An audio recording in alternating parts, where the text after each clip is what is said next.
Yo, by me, Keish. Hey, listen, I just came from the gym, right? And while I was at the gym, I kept hearing the word, I kept sensing discipline, because a lot of times we be complaining about stuff, and that's God, like, just trying to get us to be disciplined in certain areas, like fitness. This is going on my 22 week, and I'm not bragging on myself. I'm thankful of God. I'm thankful that God has been leading me and guiding me, and I've been consistent. All He said is to go set those times, set your goals, and just show up. Just show up. So like half the time when I'm coming to the gym, I don't know what I'm about to do. I know what I need to work on. Like I come here 3 days out the week. Monday, Tuesday, Wednesday. Those are my set days. It's been my set days since 22 weeks ago. Was to work out Monday, Tuesday, and Wednesday. Okay. And so sometimes those days didn't work for me. It was like maybe about 2, maybe 3 weeks where those days didn't work for me because I was, going through menstrual or, like going through my emotions and things like that. But ultimately those days worked. Out of the 22 weeks, it was only like 3 weeks maybe that those days didn't work for me. And so, even when I had to switch up, um working out in the morning. So I used to get up early in the morning, like around, some of y'all may know, like around 5 o'clock in the morning. I used to work out for 30 minutes in my I call it my office prayer room, creative room slash all that. Wake up and work out for 30 minutes, and those it became hard for me. But then again, it got easy. Like you just wake up, just okay. Now it's time to work out. Now it's time to show up. You know, and I can't lie to you and say that it wasn't easy because it was easy because it wasn't easy. It wasn't easy. It's not easy like this. Like God disciplined those that He loves, and He even said in the word God, it's not easy. Like disciplining, like what father that don't correct their children, that love their kids, that don't correct their children. Like if you love your child, you're gonna correct your child. You're gonna discipline them in that area. And that's telling me now, like with my kids, my daughter, she's 7 years old, and she loves to eat junk food. She like to eat, all this stuff, and she don't eat all that stuff with me. But see, her dad and I are not together, and so she goes by her dad house. She go by her grandma house, whoever she's by, and she be eating all this stuff, and now that she's getting older, like I can't control what go on in their house. All I can do is say, hey, she doesn't need to be eating all of this. She doesn't need to be, because it's gonna make her worse, not gonna make her better, you know.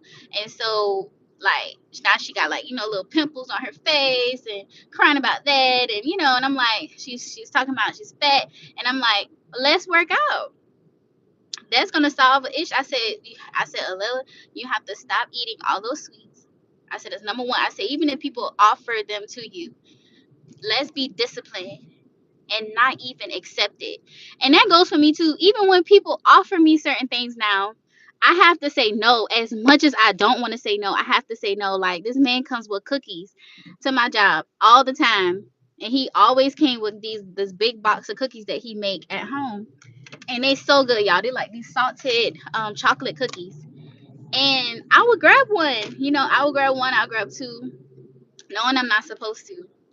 On the days that I tell myself, do not eat no artificial sweets. I know I'm not supposed to, but I did not go ahead and grab one. Being hard headed, discipline.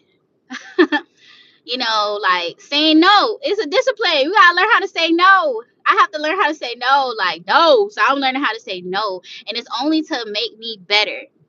Be okay with saying no. It's okay to say no. It's okay to tell people no and not be ashamed about saying no or feeling guilty. Do not allow people to guilt trip you into saying yes. That was happening to me for years. People were guilt tripping me into saying yes. That was happening to me since I was a child. That's why people thought that they could just run all over me, because even as a child, I was being guilt tripped. Being guilt tripped. You know what I'm saying? By family members. So don't let nobody guilt trip you. This is my rant for today. Good afternoon. Good afternoon. It's your girl Keish. Y'all go ahead and subscribe to my YouTube channel, The Cool of the Day, where we talk about Christ in real life. We enter into the garden in the cool of the day with God, and we be real with God. Like, I want us to be real with Him, because if we're not real with God, and let Him know, like, how we feel, at the same time respecting God and who He is, and knowing that He's all powerful, He's all merciful, He's gracious, He's loving, He's kind. He loves us. Knowing who God is, we come to God and we're honest with Him. Be honest with God and where you are, because if you're not honest with God, you're not honest with yourself. You're not honest with yourself. You're not going to be honest with other people. So that's why I'm learning, like, be honest, be real, like, be real, be you, be authentic. And so we talk about that. I bring special guests on. We talk about how you are crowned and authentic, how we are crowned and authentic by God, how we are crowned and we are authentic. God has made us authentic. Let's be our authentic selves. You can be yourself in Christ. Okay? You can't do all this other stuff in the world, but you can still have your personality. Everybody has their own personality. Okay? But your character should be like Christ, but you can have your own personality. Yeah, you might be funny, but your friend might be serious. Like, you know what I'm saying? Both of y'all in Christ. You know? Both of y'all still love on each other. Y'all love each other. Y'all, love other people. Y'all, you'll pray together, read the word together. Like, love on each other. Let's start loving on each other, for real, for real. Let's start being honest with each other. Let's start being real friends and stop just wanting transactions. Like, I don't like people who just want transactions from me, because they know that I can do something well, or I can speak well, and so they just hit me up when they need something. I'm like, was I like that? And I was like that for a while, so that's why I was like, ooh, I had to stop that. I had got convicted about that, 'cause I'm like, am I only hitting this person up because they're good at something and I need their help with something, not realizing that I'm not really building a connection or knowing how to be a friend? Like, do I know how to be a friend? Like, do you know how to be a friend to somebody? What is a true friend like? A true friend calls on you and checks up on you and see how you're doing. A true friend actually spends time with you and hang out with you and see where your mind's at. See how to make each other better. A good friend sees the things that's in you and they bring those gifts out of you when you're too scared. A good friend will tell you straight up how it is. Okay, they'll tell you straight up, like, hey, in a kind way. Hey, I don't like how you doing that over there. Maybe let's do it a different way. Okay, because you don't have to be doing the things that you're doing. So let me show you a different way on how to do it better, like Christ. Okay, a good friend will show you the right way, not the wrong way, not the world's way, but God's way. A righteous friend will correct you when you're wrong. And a lot of times we don't like to be corrected. We don't like to be corrected, you know, because we be stubborn and thinking that we know everything. Then boom, something life hit. You're like, dang, I should have listened. I should have listened to that good friend of mine. And then you go back to your friend like, yeah, I'm sorry. A good friend will forgive you. They'll still love on you. They'll forgive you. And you forgive them. Be good to people. Forgive and let go and let God and kiss each other on the cheek and let it go. Now this car, no, he wrong for that. Like, that lady riding on this bike and this car swinging in my lane to go around. Don't be swinging in people's lane, y'all, to go around. Don't be swinging in people's lane. Don't be going in people's lane. Stay in your lane. Stay in your lane. Got a podcast episode about that. Stay in your lane. Stay in your lane. I don't. That one's not on YouTube. That one's on Spotify and Apple. All them good ones. All the good listening ones. But that stay in your lane episode was like from season 1. Oh my god, we're on season 3, y'all. About to be on season 4 of the podcast. Excuse me. Yeah, I'm back at work. I'm back at work, y'all. But I just wanted to come on here because I really wanted to talk about being disciplined. Like, God is truly disciplining me right now. Do y'all feel that? Y'all feel God disciplining y'all right now? Comment below. Where y'all watching from?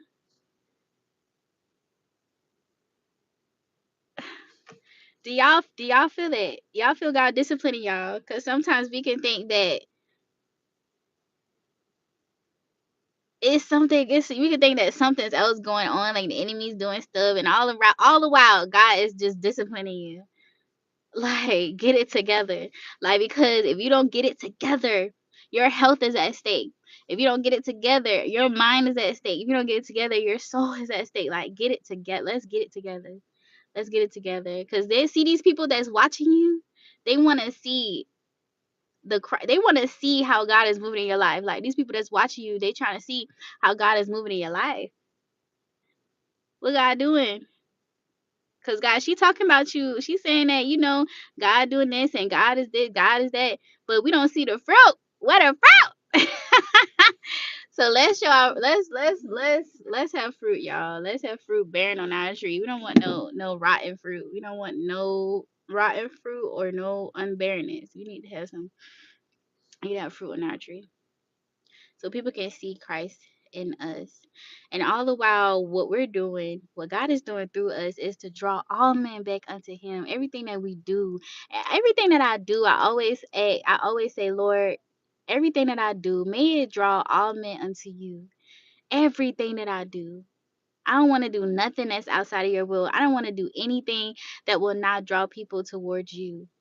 And so when I look at my life, it was certain things that I was doing, like smoking marijuana, that was not drawing men unto God, people unto God. Drinking alcohol, that was not drawing nobody unto God. Um, cursing like crazy, that wasn't definitely wasn't drawing nobody unto God. More so pushing them away. Being mean to people, that wasn't drawing nobody to God. That literally will push people away straight from God. Cause like they're like, how you a Christian and you being so mean to me? How you a Christian? You cursing me out. Like, how you a Christian and you smoking this and drinking that? Like, and so it's a lot of things that I had to look within myself. And it wasn't to please nobody, but to please God. Like, Lord, would you be, if I stand face to face with you, would you be pleased with what I have done on this earth? Would you be pleased with what I have accomplished? Would you be pleased with how I treated myself and other people? Would you be pleased, Lord? And then I have to look at, um, will God be pleased? Do we care? Do we actually care about ourselves? Do you care about yourself? If you care about yourself, you will get yourself together. If you care about yourself, you will get yourself together. Care about yourself enough to get your life together. Care about yourself. You only got a little life to live. Care about, you ain't living no 900, 800 years. You ain't living, probably some of us ain't living to 100. So care about yourself enough to get yourself together. God willing, we could live to see over 70 and 80 and 90 years old. But right now, where it's a prime time, get yourself together so you can live to see the older ages. So you can talk to other people about, the good things that God has done for you, and not say, "Oh, I wish I would have lived my life this way. Oh, I wish I would have did that. Oh, baby, I wish I would." No, I don't want to wish I could have, would have, nothing. Let me do it now. Let me get my life together now. Listen, I don't want to wish I could have, would have, nothing. I want to get my life together now. Why this thing on the screen like that?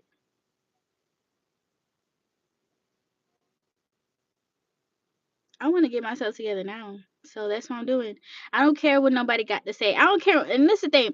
People, like, when you get yourself together, people say, "Oh, well, I ain't going to no gym because I don't got time for it." I don't care if you don't got time for it. I'm not asking you to go to the gym. I'm not asking nobody. Don't know. If you're gonna go, if you're interested, you will come.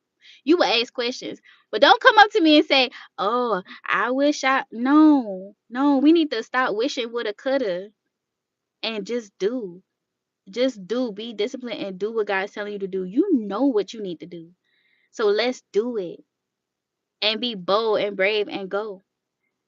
Be courageous like Joshua and go. Okay? Like for real. Don't y'all hate people say, I wish I woulda could.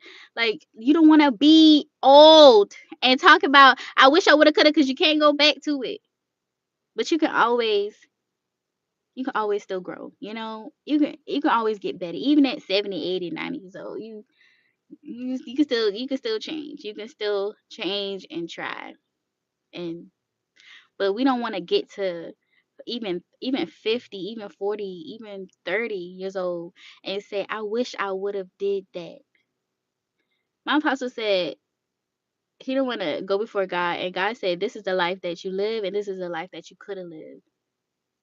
And the life that he could have lived was so much better than the life that he lived. And that's the same. I don't like that time. Like, I don't want to live the life that I don't want to live the life that God doesn't have for me. I want to live the life that God has for me and not stand before God and God say, this is the life that you live and this is the life that you could have lived if you just remain in me and I remain in you. All right, y'all. Peace. It's time for me to go. I love y'all. Bye.